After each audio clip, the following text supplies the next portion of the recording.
അമ്മേ പരിശുദ്ധ അമ്മേ, അമ്മേ പരിശുദ്ധ ദൈവമാതാവേ, കൃപാസനത്തിലൂടെ ഞങ്ങൾക്കും ഞങ്ങളുടെ ദേശത്തിനും അമ്മ മധ്യസ്ഥം തേടി തന്ന എല്ലാ അനുഗ്രഹങ്ങൾക്കും കൃപകൾക്കും ഞങ്ങളിപ്പോൾ ഹൃദയം നിറഞ്ഞ നന്ദി പറയുന്നു. അമ്മേ പരിശുദ്ധമ്മേ ദൈവമാതാവേ, 2004 ഡിസംബർ 7 ഉച്ചകഴിഞ്ഞ് 2:30 കൃപാസനത്തിൽ സംഭവിച്ച അമ്മയുടെ പ്രത്യക്ഷപ്പെടലിനെ തിരുസഭയ്ക്ക് സമർപ്പിച്ചിരിക്കുന്ന പഠനരേഖകളുടെ മേൽ സഭാത്മകമായ പഠനം ആരംഭിക്കുവാൻ ഞങ്ങൾ പ്രാർത്ഥിക്കുന്നു. അമ്മേ പരിശുദ്ധമേ, ഭൂസ്വർലോകങ്ങളുടെ രാജ്ഞിയായ അങ്ങേയ്ക്ക് ഭൗമസംരക്ഷണത്തിനായി പ്രപഞ്ചപ്രകൃതിയെ തന്നെ തിരുസഭ പ്രതിഷ്ഠിക്കുവാൻ ഈ പ്രത്യക്ഷീകരണം വഴി ഇടയാക്കണമേ. പരിശുദ്ധമേ, ജപമാല മാതാവേ, സകല കൃപാസനം പ്രാർത്ഥനയോടും ചേർത്ത് ഞങ്ങളിപ്പോൾ പ്രാർത്ഥിക്കുന്ന ഈ കുടുംബത്തിന്റെ പ്രത്യേക നിയോഗം പറ മക്കളെ.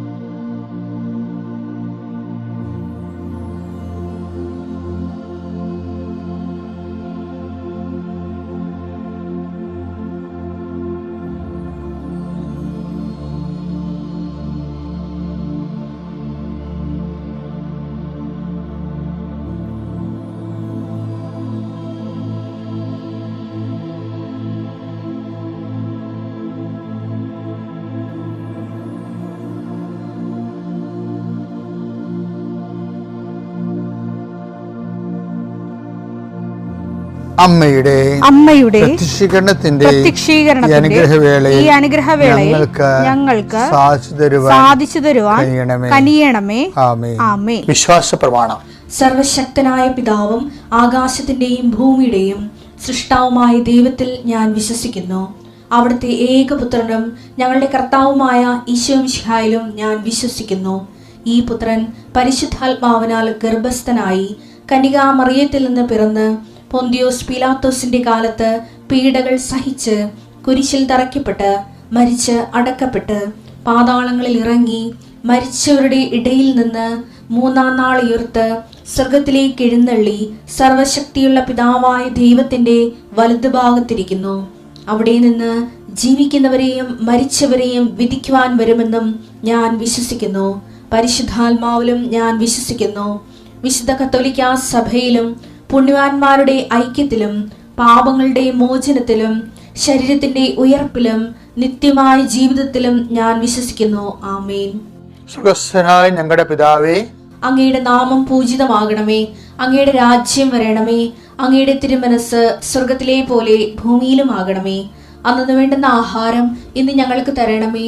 ഞങ്ങളോട് തെറ്റ് ചെയ്യുന്നവരോട് ഞങ്ങൾ ക്ഷമിക്കുന്നത് പോലെ ഞങ്ങളുടെ തെറ്റുകൾ ഞങ്ങളോടും ക്ഷമിക്കണമേ. ഞങ്ങളെ പ്രലോഭനത്തിൽ ഉൾപ്പെടുത്തരുതേ, തിന്മയിൽ ഞങ്ങൾ രക്ഷിക്കണമേ. ആമേൻ. നന്മ നിറഞ്ഞ മറിയമേ, സ്വസ്തി. കർത്താവ് അങ്ങയുടെ കൂടെ സ്ത്രീകളിൽ അങ്ങ് അനുഗ്രഹിക്കപ്പെട്ടവളാകുന്നു. അങ്ങയുടെ ഉദരത്തിൻ ഫലമായി ഈശോ അനുഗ്രഹിക്കപ്പെട്ടവനാകുന്നു. പരിശുദ്ധ മറിയമേ, തമ്പുരാന്റെ അമ്മേ, പാപികളായ ഞങ്ങൾക്ക് വേണ്ടി ഇപ്പോഴും ഞങ്ങളുടെ മരണസമയത്തും തമ്പുരാനോട് അപേക്ഷിക്കണമേ. ആമേൻ. കർത്താവേ, നിന്റെ ഉന്നതമായ നാമത്തിന് സ്വസ്ഥം ചെയ്യുന്നു. കർത്താവെ, നിന്റെ വിശുദ്ധ പൗരോഹിത്യത്തെ മഹത്വപ്പെടുത്തണമേ. കർത്താവെ, സഭയിലുള്ള സാന്നിധ്യം പ്രകടമാക്കണമേ.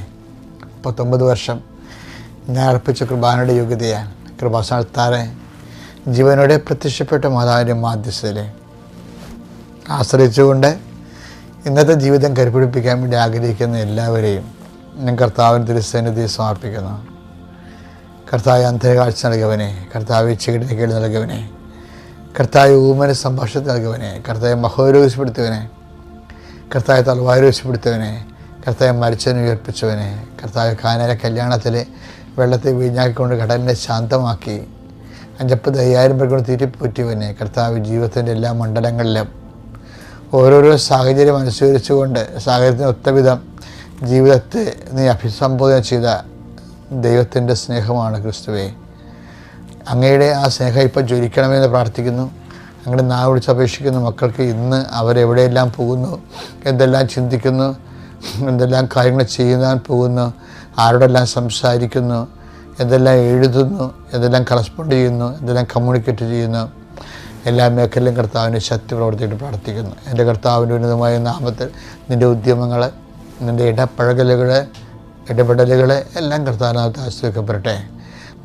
ഞാൻ ഇന്ന് ചെല്ലുന്ന ഓരോ പ്രാർത്ഥനയും ഓരോ ജപമാലയും ഇന്ന് കിടന്നുറങ്ങുന്നവരെയുള്ള സമയങ്ങളിലുള്ള എല്ലാ സൽപ്രവൃത്തികളും സുവിശേഷ വേലകളും നീ ഈ പ്രാർത്ഥനയിൽ പങ്കെടുക്കുന്ന നിൻ്റെ കുടുംബത്തിന് വേണ്ടി കാഴ്ചവെക്കുന്നു. നീ ഇത് ഉണർന്നു നിൽക്കുകയും കർത്താവിൻ്റെ നാമത്തെ മഹത്വപ്പെടുത്തുകയും ഉശിരോടെ ഉണർവോടും കൂടി നീ എല്ലാത്തിനും അതിജീവിച്ചുകൊണ്ട് കർത്താവിന് സാക്ഷിയാകാൻ പിതാവിൻ്റെയും പുത്രൻ്റെയും പരിശുദ്ധനാമത്തിൽ ഞാൻ നിൻ്റെ ദിവസത്തെ ആശീർവദിക്കുന്നു. നമുക്ക് ചെയ്യാൻ പറ്റാത്ത അഥവാ നമ്മൾ ചെയ്യുന്നതിൽ പ്രയാസമുള്ള, നമുക്ക് ബുദ്ധിമുട്ട് തോന്നുന്ന കുറേ കാര്യങ്ങളുണ്ടാകും. ഇത് നമ്മൾ ശ്രദ്ധിക്കണം. കാര്യം നമ്മൾ ചെയ്യാൻ പറ്റാത്ത കാര്യങ്ങളെക്കുറിച്ചാണ് ഉത്കണ്ഠപ്പെടുന്നത്. അതുപോലെ തന്നെ ചെയ്യാൻ പറ്റാത്ത കാര്യങ്ങളെക്കുറിച്ചാണ് ആദ്യം ഉള്ളത്. പക്ഷേ സുവിശേഷത്തിൻ്റെ ഒരു മെക്കാനിസം എന്ന് പറയണത്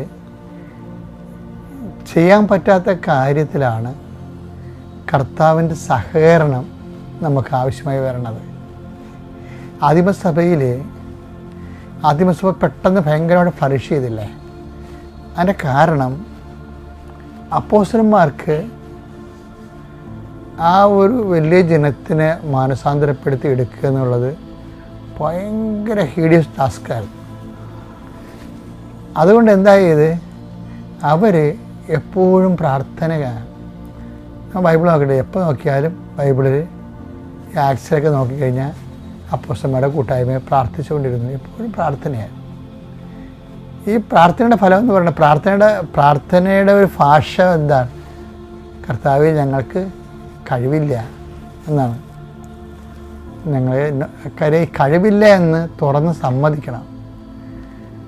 ഇപ്പം നമ്മളുടെ ഈ ഇവാഞ്ചലൈസേഷനൊക്കെ ഇപ്പോൾ എന്തുകൊണ്ടാണ് ഇങ്ങനെ മന്ദീഭവിച്ച് കിടക്കണ കാരണം സഭയ്ക്ക് ഭയങ്കര കഴിവാണ്. എല്ലാത്തിനും ഡോക്ടറേറ്റൊക്കെ എടുപ്പിച്ച് അടിപൊളിയായിട്ട് ഭയങ്കര വിദ്യാഭ്യാസം കൊടുത്തിരിക്കുക. അപ്പോൾ ഈ അണ്ണന്മാരെല്ലാം കൊണ്ടൊന്ന് ചിന്തിക്കും, ആലോചിക്കും. കർത്താവിനെ പക്ഷേ ആശ്രയിക്കുന്നത് നമ്മുടെ ചിന്തയും ആലോചനയും കൂടുമ്പോൾ അനുസരിച്ചുകൊണ്ട് ദൈവാശ്രയം കുറഞ്ഞുകൊണ്ടിരിക്കും. വചനത്തിൻ്റെ ഒരു എണ്ണയിട്ട യന്ത്രം പോലെ സഭ പ്രവർത്തിക്കണമെങ്കിൽ മർക്കോസ് 16:20 വായിച്ചേ. അവർ എല്ലായിടത്തും പോയി പ്രസംഗിച്ചു. അവരെല്ലായിടത്തും പോയി പ്രസംഗിച്ചു. കർത്താവ് അവരോട് കൂടെ പ്രവർത്തിക്കുകയും അടയാളങ്ങൾ കൊണ്ട് വചനം സ്ഥിരീകരിക്കുകയും ചെയ്തിരുന്നു. ഇപ്പം നമ്മൾ ഏതെങ്കിലും ഒരു എലൈറ്റ് ഗ്രൂപ്പിനോടൊക്കെ പറയുമ്പോൾ, പ്രത്യേകിച്ച് ഫാദേഴ്സിനോടൊക്കെ പറയുകയാണെങ്കിൽ പറയും, ആദിമസഭയിലാണ് അടയാളങ്ങളൊക്കെ ഉണ്ടായിരുന്നത്, പിന്നീട് അടയാളത്തിൻ്റെ ആവശ്യമില്ലെന്ന് പറയും. പക്ഷേ അങ്ങനെയല്ല അടയാളം വർക്ക് ചെയ്യണത്. കർത്താവ് കൂടെ സഹകരിക്കുന്നതിൻ്റെ ഭാഗമായിട്ടാണ് ഈ അടയാളം വരണത്. കർത്താവ് അവിടെ നിന്ന് ഞങ്ങൾ പോയിക്കൊള്ളാമെന്ന് പറഞ്ഞുകൊണ്ട് നമ്മളുടെ ഒരു ബുദ്ധിയും ബോധവും ഒക്കെ എടുത്തിട്ട് നമ്മൾ എന്തുമാത്രം, ശരിക്കും പറഞ്ഞാൽ വചനം കൈമാറാൻ വേണ്ടിയാണ് വിദ്യാഭ്യാസ സ്ഥാപനങ്ങളൊക്കെ നമ്മൾ ഉണ്ടാക്കിയത്. അതിൻ്റെ വേറെ എന്താ ഉദ്ദേശം? പക്ഷെ പിന്നീട് വിദ്യാഭ്യാസം മാത്രം നമ്മുടെ ലക്ഷ്യമായി. നിങ്ങളെപ്പോഴും കർത്താവിനെ സഹകരിപ്പിക്കുന്നതിന് നല്ല പവർഫുൾ പ്രെയർ ഉണ്ടാകണം. ആ പ്രെയർ പറയണത് എന്താ? നിങ്ങൾക്ക് ചെയ്യാൻ പറ്റാത്ത കാര്യങ്ങൾ പ്രാർത്ഥന കൊണ്ടാണ് ചെയ്യേണ്ടത്. അല്ല ചെയ്യാൻ പാടില്ല എന്നും പറഞ്ഞൊരു സംഭവമില്ല. ദൈവത്തിന് ഒന്നും അസാധ്യമല്ല എന്ന് പറഞ്ഞില്ലേ? ഇപ്പം മനുഷ്യന് അസാധ്യമായ ഒത്തിരി കാര്യങ്ങളുണ്ട്. പക്ഷേ അതേസമയം തന്നെ ദൈവത്തിനൊന്നും അസാധ്യമല്ല എന്ന് ബൈബിൾ ഇടയ്ക്കിടയ്ക്ക് പറയും. ലുക്ക 1:37.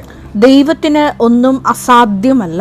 ദൈവത്തിന് ഒന്നും അസാധ്യമല്ല. ഇത് ഇടയ്ക്കിടയ്ക്ക് ബൈബിൾ എന്തിനാ പറയണത്? നമ്മൾക്ക് ചില കാര്യങ്ങൾ അസാധ്യമാണെന്ന് തന്നെയാണ് ഈ പറയണത്. അതാണ് മനുഷ്യർക്കിത് പ്രയാസമാണ്. സ്വർഗരാജ്യത്തെക്കുറിച്ച് പറയത്തില്ലേ? ധനവാൻ ദൈവരാജ്യത്തിൽ പ്രവേശിക്കുന്നത് ഒട്ടകം സൂചിക്കുഴയിലൂടെ പ്രവേശിക്കുന്ന പോലെ. അങ്ങനെയാണെങ്കിൽ ആർക്ക് രക്ഷപ്പെടാൻ കഴിയും?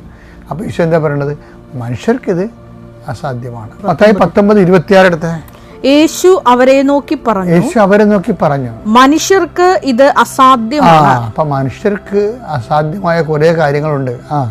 എന്നാൽ ദൈവത്തിന് എല്ലാം സാധ്യമാണ്. എന്തിനാ അങ്ങനെ പറഞ്ഞത്? മനുഷ്യർക്ക് ഇത് അസാധ്യമാണെന്ന് പറഞ്ഞാൽ സ്റ്റോപ്പിട്ട് കളഞ്ഞാൽ പോരെ? അവിടെ ചാപ്റ്റർ ക്ലോസ് ചെയ്യണ്ടേ? ഇല്ല, അടുത്തൊരു വാതിൽ തുറന്നു വെക്കുകയാണ്. എന്താണ്? ദൈവത്തിന് എല്ലാം സാധ്യമാണെന്ന് വെച്ച് കഴിഞ്ഞാൽ ദൈവത്തിന് സാധ്യമായ ദൈവത്തെ ആശ്രയിക്കാനുള്ള നടപടിക്രമങ്ങളിലേക്ക് ആ ഫയൽ ചേഞ്ച് ചെയ്യണമെന്ന് അർത്ഥം. എൻ്റെ ഇത് ജീവിതത്തിലുണ്ട് പല പ്രാവശ്യവും. ചില കാര്യങ്ങൾ നമുക്ക് നടക്കത്തില്ല. ഓഫീസ് പേര് ഒന്ന് ചെന്ന് നോക്കിയേ, നിങ്ങളുടെ പ്രൊമോഷൻ, നിങ്ങളുടെ PR, നിങ്ങളുടെ വസ്തു വിൽപ്പന, നിങ്ങളുടെ ആധ്യാത്മിക പുരോഗതി ഒന്ന് ചെയ്ത് നോക്കിയേ, ചിലതൊക്കെ ഒരു ഗ്രോത്തും ഉണ്ടാകത്തില്ല. അതിൻ്റെ അർത്ഥം എന്താണ്? മനുഷ്യർക്കിത് അസാധ്യമാണ്, പക്ഷേ അതുകൊണ്ട് ഒരു ഡെഡ് സ്റ്റോപ്പല്ല. ദൈവത്തിൻ്റെ ഇത് സാധ്യമാണ്, എല്ലാം സാധ്യം. അപ്പോൾ ദൈവത്തിൻ്റെ ഇതിനത് ഉൾപ്പെടുത്താനുള്ള പുതിയ വാതായനങ്ങൾ തുറക്കണം. അതിലേറ്റവും നല്ല വാതിലാണ് ഇന്ന് സഭയെ തുടങ്ങിയിരിക്കുന്ന ഉടമ്പടി എന്ന് പറയുന്നത്.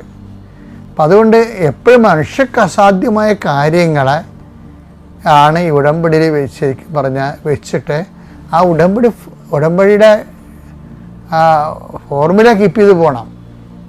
ദൈവത്തിന് ഈ വിഷയത്തിലേക്ക് കക്ഷി ചേർക്കാൻ പറ്റുന്ന രീതിയിലുള്ള നിലപാടുകൾ, സമീപനങ്ങളൊക്കെ നമ്മൾ കൈവരിക്കുന്നതിന് വേണ്ടിയുള്ള പ്രാർത്ഥനയും പ്രവർത്തനവും പദ്ധതികളും ആയിട്ട് നമ്മൾ മുന്നോട്ട് പോകണം. ആ വിഷയത്തിൽ ശ്രദ്ധ കേന്ദ്രീകരിക്കുകയും ചെയ്യണം. അപ്പോഴാണ് ഈ not by merit but by ഗ്രേസിൽ വിഷയങ്ങൾ നടക്കുന്നത്.